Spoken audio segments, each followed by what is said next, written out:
নমস্কার, আমি সুপ্রিয়া। এবার সবাই কেমন আছেন বলুন। সুস্থ থাকবেন, সবল থাকবেন, নিজেকে ঠিকঠাক রাখবেন।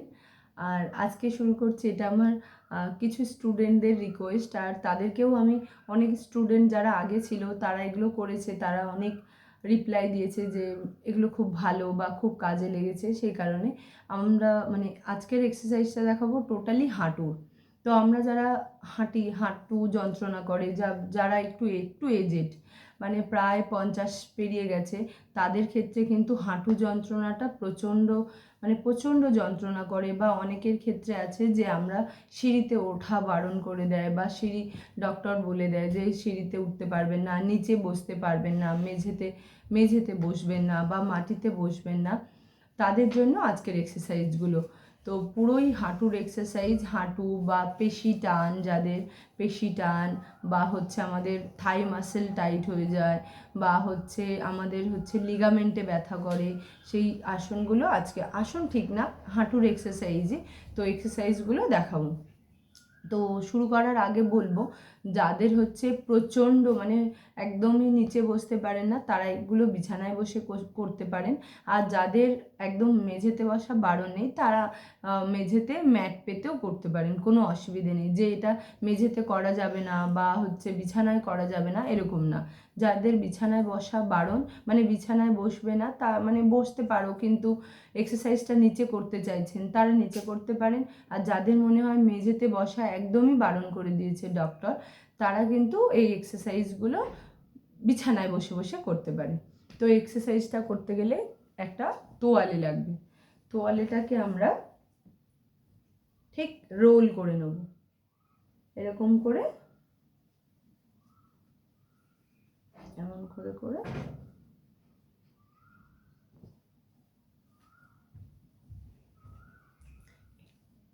এরকম করে রোল করে নেব। রোল করার পরে আমরা এটাকে, পা দুটোকে ঠিক এরকম স্ট্রেট করে দেবো। পা স্ট্রেট করে দিলাম, দিয়ে যেটাকে আমরা রোল করলাম, এই রোলটাকে ঠিক হাঁটুর মিডিলে, এই এই মিডিলে দেবো, ঠিক মিডিলে দেবো। দিয়ে হাতটাকে একটু আমরা পেছনে রাখবো, এরকম পেছনে রাখবো, রেখে বডিটাকে স্ট্রেট করে দেবো। আর ঠিক রোলের মিডিলে পাটাকে রাখবো, রেখে হালকা পাটাকে তুলবো, তুলে 1 2 3 4 5 6 7 8 9 10, আবার রিল্যাক্স করবো। সেম হাত ও বডিও রিল্যাক্স হয়ে যাবে, পাটাকেও রিল্যাক্স করে দেবো। সেম করবো আমরা, আবার পাটাকে হালকা তুলে দেবো, বডিটাকে পিছনে নেব, নিয়ে মাথাটাকে সোজা রাখবো, রেখে 1 2 3 4 5 6 7 8 9 10। এবার যারা মনে করছেন 10 অবধি রাখতে পারবেন না, তারা কিন্তু 5 কাউন্ট করে করবেন, 1 2 3 4 5, আবার নর্মাল রাখবেন, আবার একটু রিল্যাক্স করবেন, আবার তুলবেন। যাদের হাঁটুতে প্রচণ্ড ব্যথা, তারা কিন্তু এটা 10 বা 15 করতে পারবে না, কিন্তু যাদের কম ব্যথা, যখন একটু হাঁটু ব্যথাটা কমে যাবে, তখন কিন্তু এটা 15 20 30 অবধি করতে পারবেন বা করবেন। 30 অবধি করলে কি হবে, যেহেতু অনেকটা টাইম আমরা এক্সারসাইজটাতে দিচ্ছি, সে কারণে কাজটা একটু হলেই হতে হবে।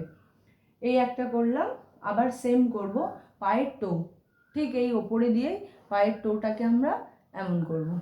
রোল কিন্তু নামাবো না, রোল এরকমই থাকবে, পাটাকে হালকা এরকম দেবো, আবার এই, আবার এই, আবার এই এক্সারসাইজটা যখন করব, প্রায় 10 থেকে 20 অবধি করার চেষ্টা করব। মিনিমাম 30 করা ভালো, কিন্তু যেহেতু আমরা প্রথম করব, তখন কিন্তু 10 বা 20। অতিরিক্ত জিনিসও আবার খুব ভালো না, কারণ অতিরিক্ত করলে আমরা তো রেগুলার করছি না, তাই প্রথমেই যদি অনেকটা করে ফেলি, ব্যথা কমার বদলে অনেকটা বেড়ে যাবে। সে কারণে প্রথমে অল্প অল্প করে শুরু করব। এই হলো, এই একটা এক্সারসাইজ হলো। আরেকটা হচ্ছে, আমরা এই রোলটাকে সরিয়ে দেব, দিয়ে এবার কী করব, পাটাকে এরকম টানবো, টেনে ঠিক পায়ের এই যে হাঁটুটাকে দেখুন, ফলো করুন, একটু ঠিক করে দেখুন, এই হাঁটুটাকে আপ অ্যান্ড ডাউন করবো। আমরা থাই মাসেল থেকে পুরো টাইট করে হাঁটুটাকে এই যে টানবো, আবার রিলিফ দেবো, এই এই এই একটা দেখুন ওঠা নামা এই জায়গাটায়। তো আমরা যখনই যখনই করব ঠিক হাতটাকে পিছনে দেব, দিয়ে পায়ের মাসেলগুলোকে হালকা টান করে নেব, আবার লুজ করব, আবার টান করব, আবার লুজ করব। একটু ঠিক করে একটু জুম করে ভালো করে দেখলে বুঝতে পারবেন আমার এক্সারসাইজটা। আমরা একটু ঠিক এরকমভাবেই করব, হাঁটুটাকে টানবো আবার রিল্যাক্স করব, টানবো রিল্যাক্স করব। প্রথমে যখন আমরা টানবো রিল্যাক্স করব, তারপর যখন করব আমরা এটাকে হোল্ড অন করব। হোল্ড অন করতে গেলে আমাদের কী করতে হবে, এই হোল্ড করে দিলাম টেনে, 1 2 3 4 5 6 7 8 9 10, আবার রিল্যাক্স করলাম। তো এরকম করে করব। যখন আমরা এই পায়ের পাতাটাকে টানবো তখন কিন্তু পায়ের পুরো এই পেশি থেকে পুরো টানটা থাকবে। তো এটা দেখে দেখে আস্তে আস্তে করতে হবে। সেম আমরা আবার রিল্যাক্স করে দেবো, আবার সেম এরকম পাটাকে টানবো, 1 2 3 4 5 6 7 8 9 10, আবার রিল্যাক্স করে দেবো। তো এই তিনটে এক্সারসাইজ ভালো করে দেখলেন। যখনই আমরা ফার্স্ট করলাম কি রোল, রোল করলাম, করে পায়ের পাতাটাকে তুলছি নামাচ্ছি, তুলছি নামাচ্ছি। যাদের ক্ষেত্রে দুটো তোলা সম্ভব না, অতিরিক্ত ব্যথা, তারা কিন্তু সিঙ্গেল একটা একটা করে তুলবেন, একটা তুলবেন, একটা নামাবেন, আবার একটা তুলবেন, একটা নামাবেন, এরকম করে করে আপ ডাউন করে করে যখন একটু মনে হবে যে না আমি এখন দুটো পা তুলতে পারবো, তখনই দুটো পা তুলবেন। তারপরে কি দেখালাম, এইটা 2, তারপরে কি দেখালাম 3, এই যে পেশি টান, এই টানটাকে 3। হ্যাঁ, তো এই তিনটে এক্সারসাইজ করলে আমাদের হাঁটু ব্যথা কিন্তু অনেকটাই রিলিফ হবে। আর হাঁটুর সঙ্গে সঙ্গে আমরা যে এক্সারসাইজগুলো মানে আমরা এমনি যে এক্সারসাইজগুলো করতে পারি, আমরা কিন্তু নিটাকে ছাড়তে পারি, আবার হচ্ছে সামনে আনতে পারি, মানে এমন করেও করতে পারি, ঠিক দাঁড়িয়ে এমন করেও করতে পারি, এই জিনিসটা এরকম করেও করতে পারি। এটা কিন্তু বিছানায় না, এটা যখনই আমরা করব মেঝেতে দাঁড়িয়ে করব। আর অনেকটা বসা না, কিছুটা বসবো, আবার ডাউন করব, আবার আপ করব, আবার ডাউন করব, আবার আপ করব, এরকম। তখন কিন্তু হিপ যেন খুব ওপরেও না ওঠে, আবার হিপ যেন খুব নিচে না নামে। তো ওটা দেখে দেখে করলে খুব ভালো হয়, মেজারমেন্টটা বুঝে বুঝে করবেন। আর এই এক্সারসাইজগুলোতে যখন হাঁটুর নিচে তোয়ালেটা দেবেন দুটো এক্সারসাইজে, দেখবেন যে যেন খুব বেশি উঁচুও না হয়, আবার খুব বেশি নিচু না হয়।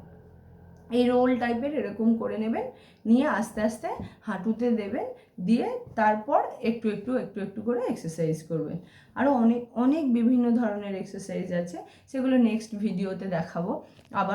আরও যদি কারোর কোনো সমস্যা থেকে থাকে তাহলেও আমাকে মেসেজ করবেন, কমেন্ট বক্সে জানাবেন, আমি চেষ্টা করব রিপ্লাই দেওয়ার।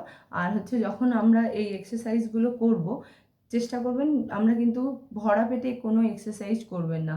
যখনই এক্সারসাইজ করবেন তখনই কিন্তু ভরা পেটেও না, খালি পেটেও না, কিছু খেয়ে এক্সারসাইজ করব। কারণ ভরা পেটে আমরা এক্সারসাইজ করলে কি হয়, অনেক সময় আমাদের কষ্ট হতে পারে, তার জন্যে না করাই ভালো।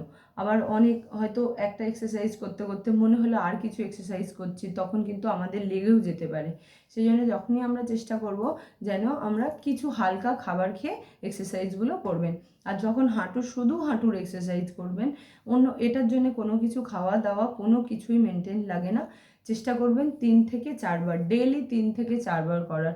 আজ মর্নিংয়ে করলাম, আর করলামই না, দুদিন পরে ফের গিয়ে ইভিনিংয়ে করছি, এরকম যেন না হয়। যখনই করব একটা রেগুলার রুটিন মেনটেন করে অন্তত 1 মাস করুন, বা অন্তত 1 সপ্তাহ করবেন। যখনই করবেন রেগুলার 1 সপ্তাহ করে দেখবেন, যদি পেইনটা কমে তখন আপনার নিজে থেকেই মনে হবে যে না আমি রেগুলার এটা করব।